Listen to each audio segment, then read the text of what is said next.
ngayon naman meron na naman kaming aning mga kamatis.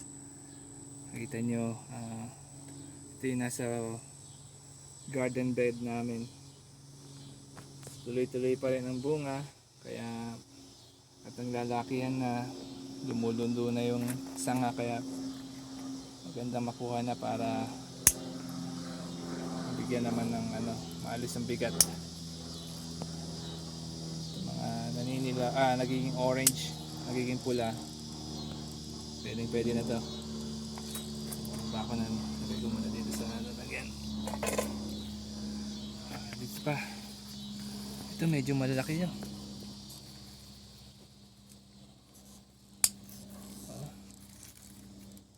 Malalaki nila, ano? Ito kunin na rin natin at kahit hindi pa masyadong pula, pag medyo matagalan na napitas, mamumula pa siya. Okay. Bigat. Baba ko muna.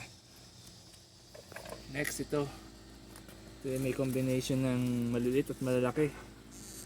Magandang kunin na yung malalaki para mabigyan ng enough sustansya yung maliliit para sila na naman ang lumaki.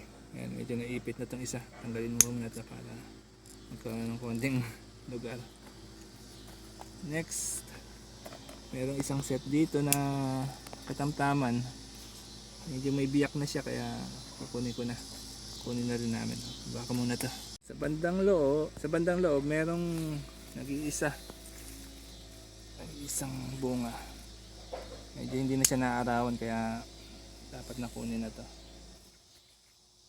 Tapos meron sa katabi, nasa bandang loob din. Sige, hanapin ko yung tangkay.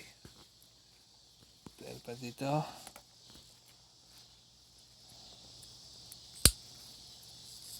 Yan sila. Iba-ibang sizes. Pero sa nandito ng puno. Ito pa. Yung mga hinog pa rito. Tingnan natin.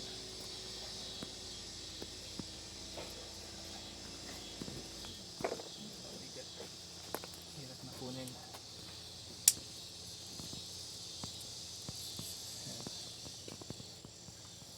Kunin ko na sa ilalim. May isa na rito. Itong medyo biyak. So malalaki na sila. Yung mga kamatis.